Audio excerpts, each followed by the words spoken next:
परमेश्वर के नाम को महिमा मिले। सबको जय मसीह की। दिए हुए समय के लिए मैं परमेश्वर को धन्यवाद देता हूं। और आज हम परमेश्वर के वचन से सीखेंगे दूसरों के लिए प्रार्थना करना। प्रभु यीशु मसीह ने हमें दूसरों के लिए प्रार्थना करना सिखाया है। और बाइबल में बहुत से ऐसे व्यक्ति हैं जिनके जीवन में खुद कमी होते हुए, खुद उस चीज की जरूरत होते हुए उन्होंने दूसरों के लिए प्रार्थना की। और उसके लिए परमेश्वर का वचन क्या कहता है, हम सब परमेश्वर के वचन से देखेंगे।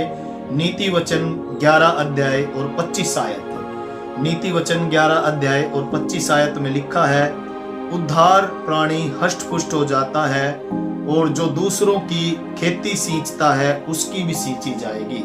आज हम इस वचन के द्वारा सीखेंगे कि जो दूसरों की खेती सींचता है उसकी भी सींची जाएगी। इसका जब हम आत्मिक अर्थ देखते हैं मेरे प्रियो, तो इसका आत्मिक अर्थ ये बनता है, जब हम दूसरों के लिए प्रार्थना करेंगे तो परमेश्वर हमारी प्रार्थनाओं को भी सुनेगा। हम मान लीजिएगा एक व्यक्ति के जीवन में किसी चीज की आवश्यकता है, या फिर उसे चंगाई की जरूरत है, या फिर उसे और भी कुछ भी हो सकता है उसके जीवन के लिए जो उसको जो है जरूरी है। जब हम उसके खुद के लिए, जब हम उसके लिए प्रार्थना करेंगे तो परमेश्वर हमारे व्यक्तिगत जीवन में भी आशीष देगा। तो उसके लिए हम परमेश्वर का एक वचन देखेंगे, उत्पत्ति की पुस्तक 20 अध्याय और उसकी 17 आयत में परमेश्वर का वचन मेरे प्रियो हमसे क्या कहता है वो हम देखेंगे। यहाँ पर लिखा हुआ है, तब अब्राहम ने यहोवा से प्रार्थना की और यहोवा ने अबीमेलेक और उसकी पत्नी और दासियों को चंगा किया और वे जनने लगी।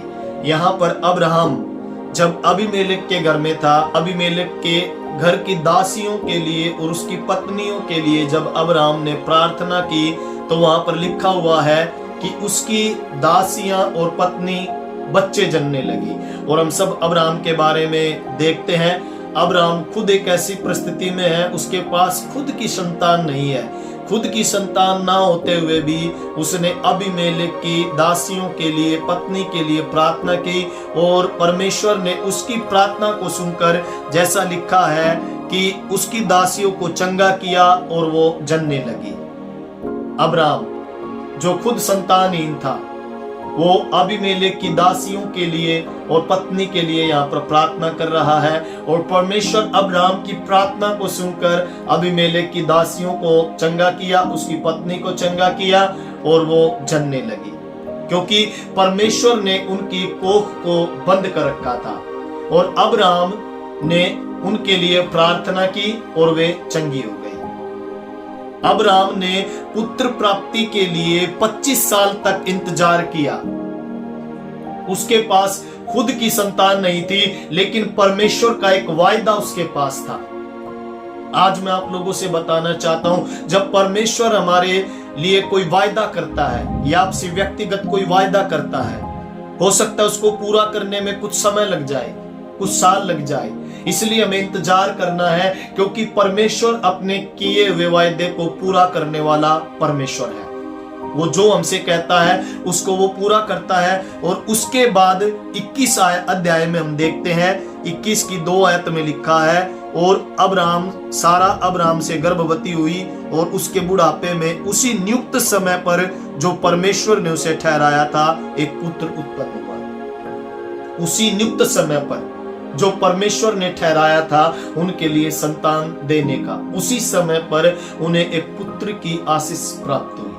और इससे पहले हम देखते हैं कि अब्राहम ने अबीमेलेक के लिए प्रार्थना की, उसकी पत्नी जनने लगी, उसकी दासियां जनने लगी।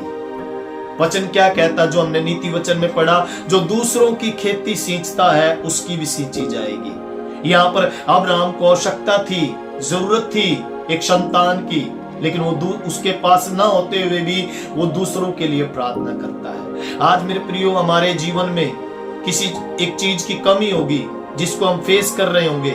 वो हो सकता है कि वो चंगाई की होगी, हमें चंगाई नहीं मिल रही होगी, तो हमें क्या करना है, हमें दूसरे बीमार व्यक्तियों के लिए प्रार्थना करना है। हो सकता है हमारे पास घर नहीं होगा और हमारे पड़ोस में भी किसी का घर नहीं होगा, तो हमें अपने पड़ोसियों के लिए प्रार्थना करनी है, दूसरों के लिए प्रार्थना करनी है, तो परमेश्वर हमारे जीवन में भी, हमारे व्यक्तिगत जीवन में भी उस चीज को देगा। लेकिन सबसे पहले हमें दूसरों के लिए प्रार्थना करनी है। जैसा वचन में भी हमने पढ़ा, दूसरों की खेती जो सींचता है उसकी भी सींची जाएगी। उसके लिए हम परमेश्वर का एक और वचन निकालेंगे, अय्यूब की पुस्तक, उसका 42 अध्याय और 10 आयत। यहां पर लिखा हुआ है कि जब अय्यूब ने अपने मित्रों के लिए प्रार्थना की, तब यहोवा ने उसका सारा दुख दूर किया और जितना अय्यूब के पास पहले था उसका 2 गुना यहोवा ने उसे दे दिया।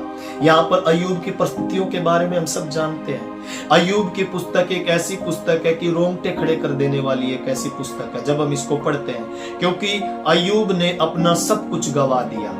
जब उसकी परीक्षा होने लगी, जब शैतान ने उसकी परीक्षा की, तब उसका सब कुछ चला गया। एक समय ऐसा था कि उस समय के सब धनवानों में सबसे धनवान व्यक्ति अय्यूब था। लेकिन जब समय पलटा, जब उसकी परीक्षा हुई, तो मेरे प्रिय उसके पास कुछ नहीं रहा। उसकी भेड़ बकरियां, ऊंट, बैल, गधे, जो कुछ उसके पास थे, गायें, वो सब लूट में चली गई। यहां तक भी ठीक था, लेकिन सबसे बड़ा दुख अय्यूब को तब हुआ जब उसकी संतानें मर गई। उसके पास जब उसकी संतानों की मृत्यु का समाचार आया, तब सबसे ज्यादा धक्का, तब सबसे ज्यादा दुख अय्यूब को लगा। और उसके बाद उसका शरीर सड़ गया, उसके शरीर में बड़े बड़े फोड़े हो गए। वो एक ठिकरा लेकर अपने शरीर को खुजलाता था रात पर बैठकर। एक बार उसकी पत्नी ने उसको ऐसा करते हुए देखा। उसकी पत्नी ने भी उससे कहा, जरूर तूने कोई पाप किया है और यदि तू मर जाना चाहता है तो मर जा। अय्यूब वहां पर क्या कहता है, तू एक मूढ़ स्त्री है, मैं अपनी माँ के पेट से नंगा आया था, नंगा चला जाऊंगा। परमेश्वर ने दिया, परमेश्वर ने लिया, परमेश्वर का नाम धन्य है। फिर हम देखते हैं कि उसके मित्र उसके पास उससे मिलने के लिए आए, उसे हिम्मत देने के लिए आए, लेकिन बजाय उसके हिम्मत देने के हम वहां पर पढ़ते हैं कि अय्यूब के मित्रों ने भी कुछ ऐसे शब्द कहे, कुछ ऐसी बातें अय्यूब से कही जिससे अय्यूब का हृदय दुखित हुआ। लेकिन अंत में हम पढ़ते हैं कि जैसा यहाँ पर लिखा हुआ है कि परमेश्वर ने उसके सारे दुख को दूर किया। कब दूर किया? जब अय्यूब ने अपने मित्रों के लिए प्रार्थना की। आज मैं आप सबसे बताना चाहता हूं, आप लोग दुख में होंगे, तकलीफ में होंगे, किसी समस्या से होकर आप गुजर रहे होंगे। इन सब से बाहर निकलने का एक ही रास्ता है, हमें दूसरों के लिए प्रार्थना करनी है। जब हम दूसरों के लिए प्रार्थना करेंगे तो स्वर्ग का परमेश्वर हमारे सारे दुखों को दूर करेगा।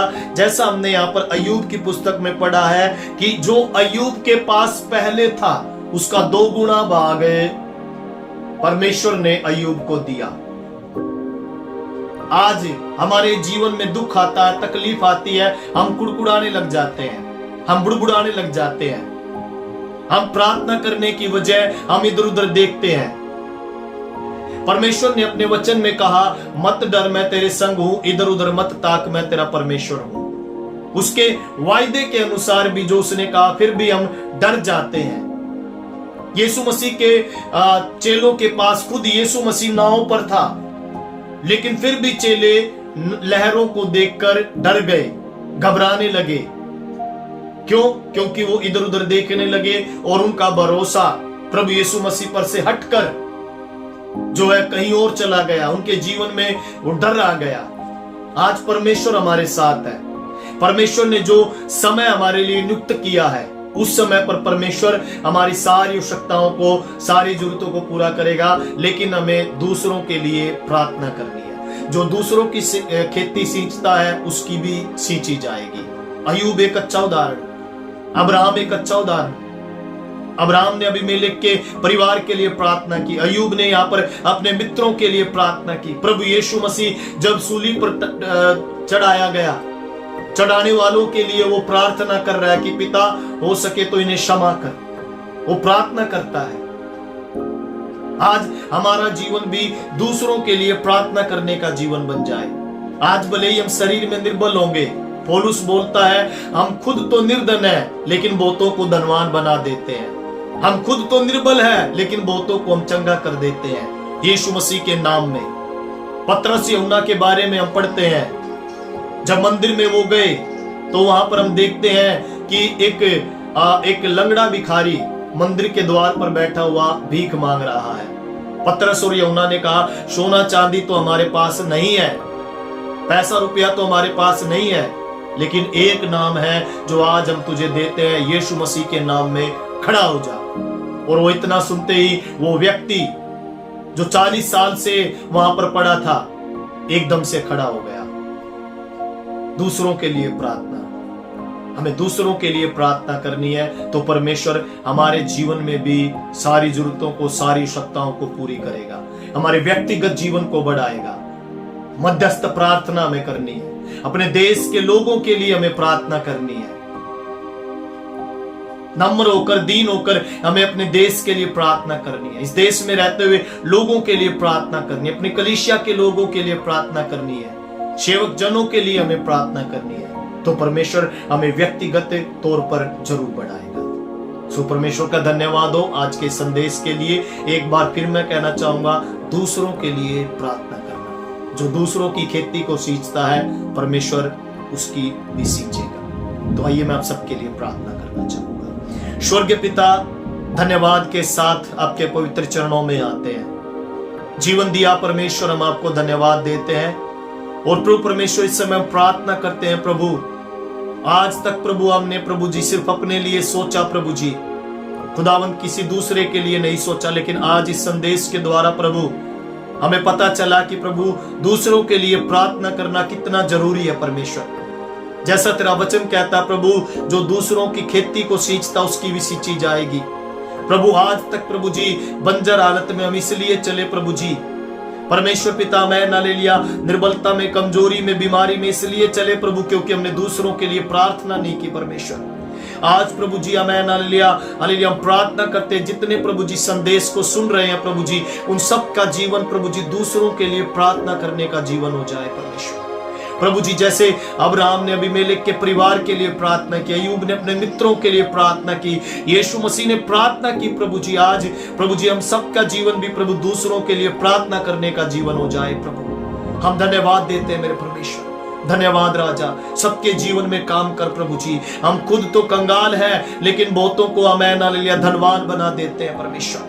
प्रभु धन्यवाद परमेश्वर प्रभु जी, आज हम उस परिस्थिति से होकर गुजर रहे होंगे, लेकिन प्रभु आपने एक समय ठहराया प्रभु जी, और वो समय तब आएगा जब हम दूसरों के लिए प्रार्थना करेंगे प्रभु जी। धन्यवाद परमेश्वर, आदर महिमा तुझे देते हैं प्रभु यीशु नाम में प्रार्थना मांगते, सुन और ग्रहण कर पिता, आमीन आमीन। सो परमेश्वर का धन्यवाद। परमेश्वर संदेश के द्वारा आप सबको आशीष दे। और यदि आप भी प्रार्थना कराना चाहते हैं तो स्क्रीन के नीचे एक नंबर दिया गया है, आप उस नंबर पर जरूर कांटेक्ट करें, हम आपके लिए प्रार्थना करेंगे। सबको जय मसीह की, परमेश्वर आप सबको आशीष दे।